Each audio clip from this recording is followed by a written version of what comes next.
en Facebook Live para que las puedan ver.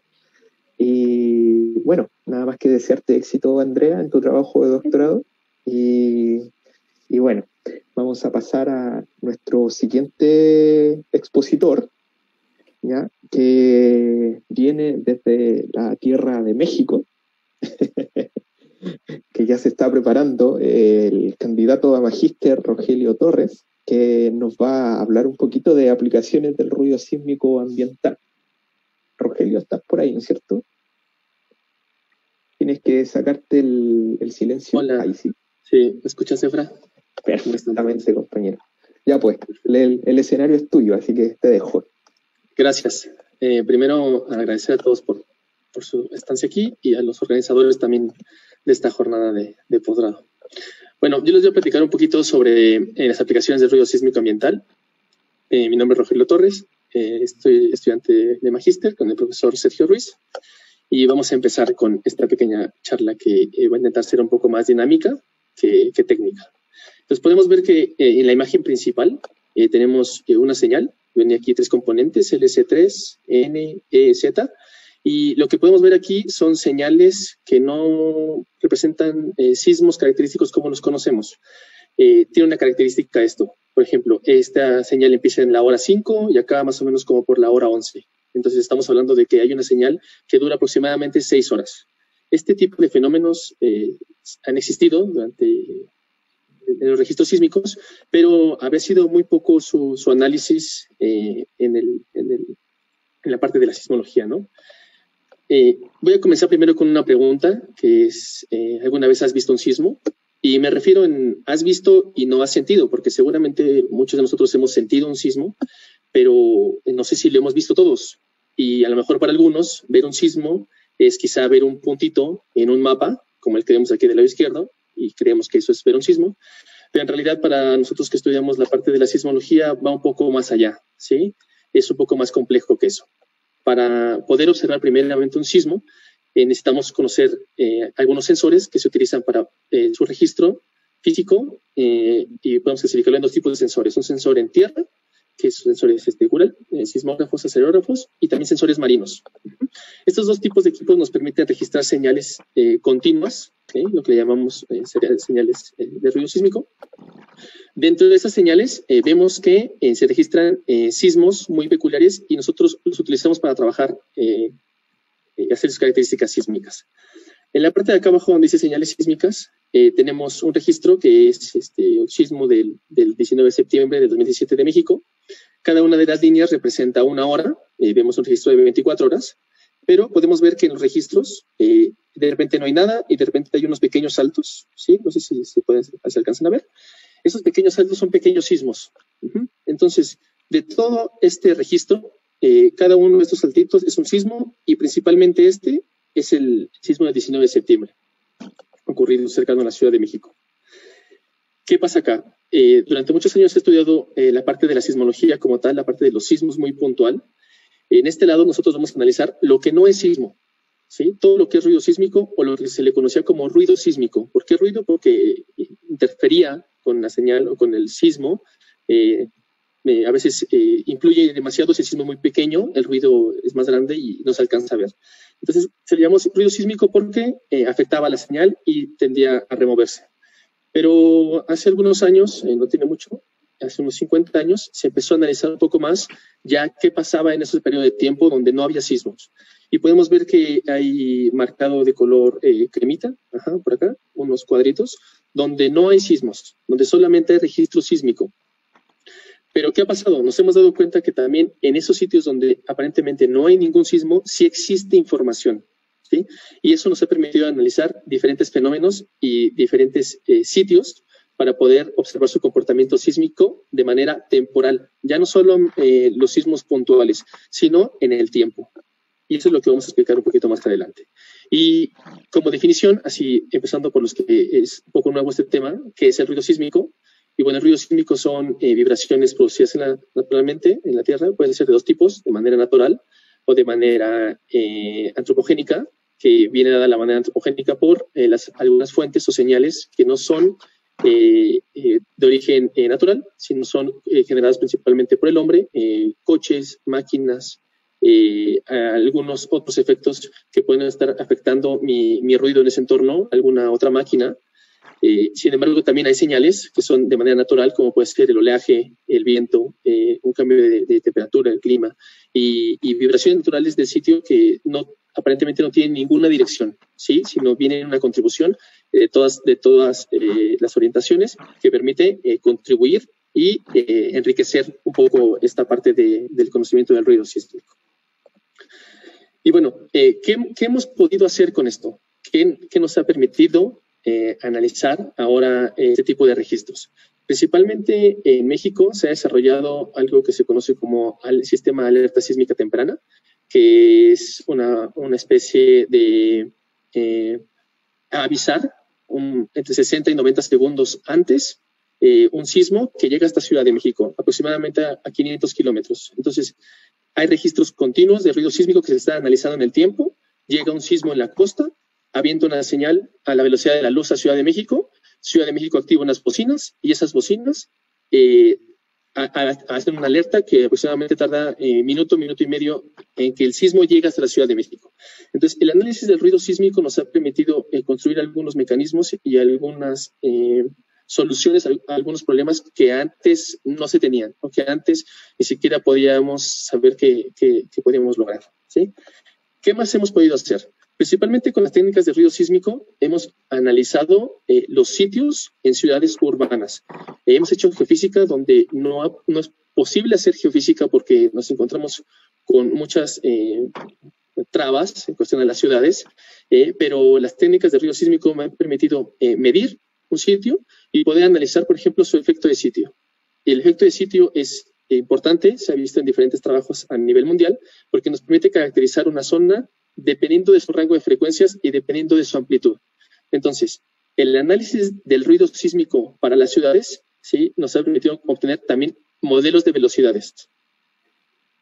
Este trabajo se ha realizado en diferentes partes del mundo, teniendo un gran éxito en los últimos años, y se cree que esta parte del ruido sísmico viene ahora a aportar cada vez mayor información a lo que antes desconocíamos en la parte de la sismología. Del lado derecho tenemos un trabajo realizado por Pastén y colaboradores en el 2016, donde muestra la relación entre la geología de Santiago y la amplitud de los cocientes espectrales o del H sobre B también se le conoce, y se correlaciona muy bien, ¿sí? Esto es para un poco ejemplificar que las mediciones de geofísica realizadas en ciertos puntos característicos nos dan una buena referencia de lo que está pasando estratigráficamente en estos sitios. También hemos podido aplicar esta parte del ruido sísmico en campos geotérmicos. Se han desarrollado diferentes proyectos para poder analizar mediante la propagación de ondas continuas con registros de aproximadamente un mes de datos, y se ha podido encontrar modelos de velocidades en los cuales hacen una diferencia entre las zonas geotérmicas que tienen un reservorio y las zonas que no tienen un reservorio. Esto nos ha permitido observar ciertas regiones, ¿sí?, como podemos observar aquí en esta imagen, donde obtenemos un modelo de velocidades de onda de corte, tenemos un cociente espectral, y con una inversión conjunta generamos un modelo de velocidades. Este modelo de velocidades está delimitado por cada rayo que pasa entre pares de estaciones, generando así un modelo 3D a profundidad, en frecuencia, pero a profundidad, que es la imagen que tenemos del lado derecho, ¿sí?, por capas.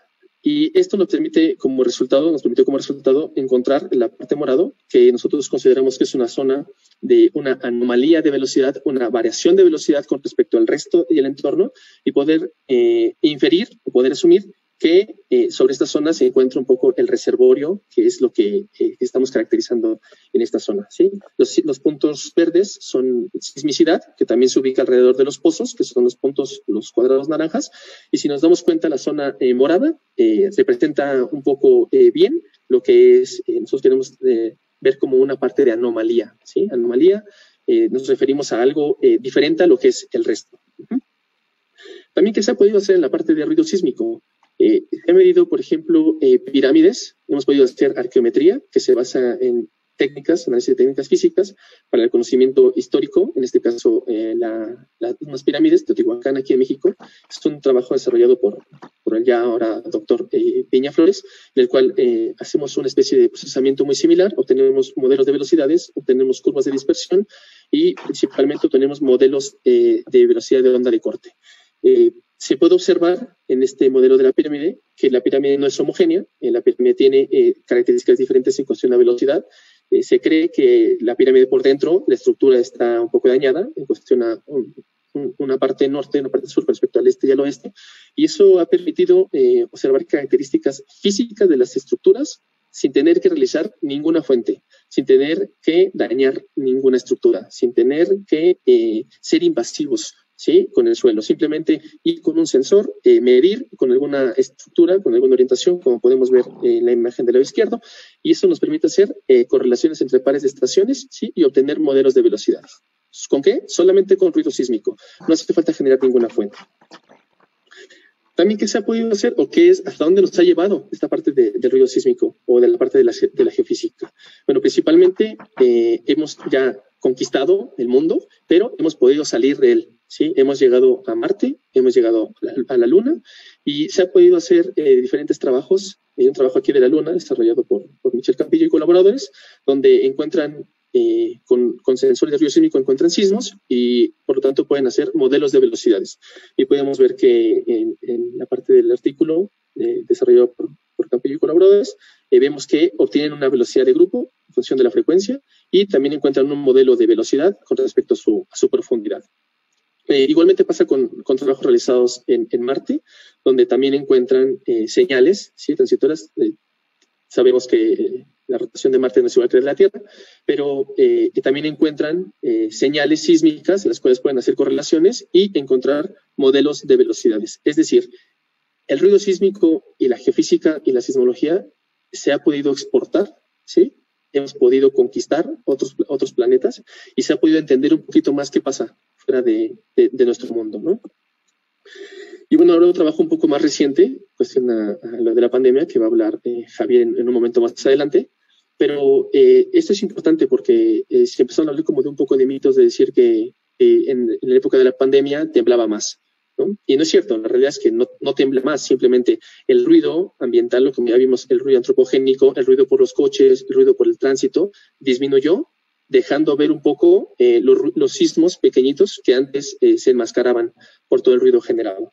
Entonces, con este análisis que estamos viendo aquí ahora de la pandemia, se pudo observar la restricción de la movilidad en diferentes países y cómo otra vez fue la movilidad volviendo otra vez a su normalidad y qué sitios sí tuvieron un confinamiento más específico, a diferencia de otras zonas que no lo tuvieron.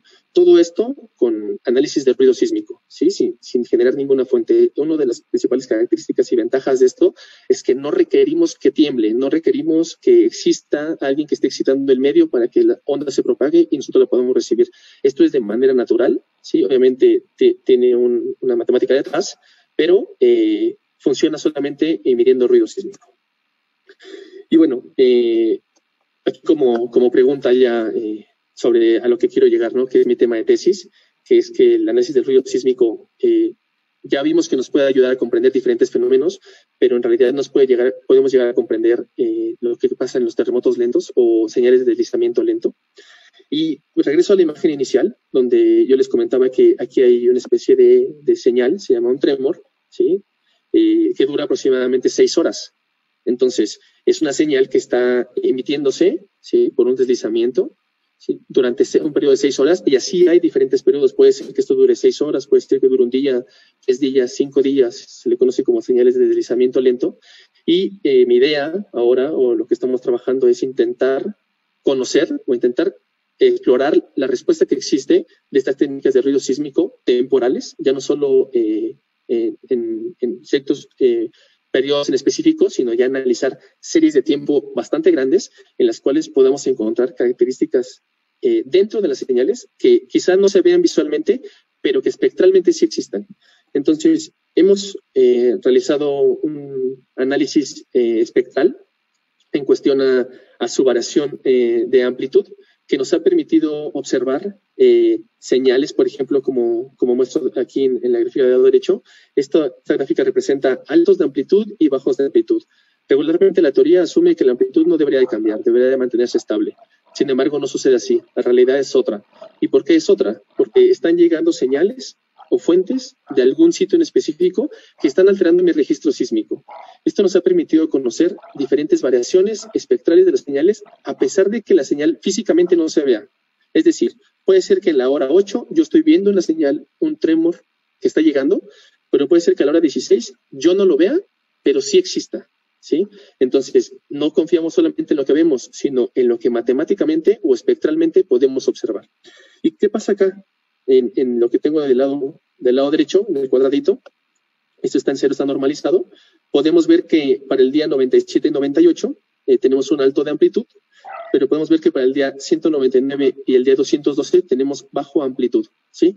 Quiere decir que durante 13 días estuvo llegando una señal, ¿sí? Que no se detuvo, se mantuvo constante.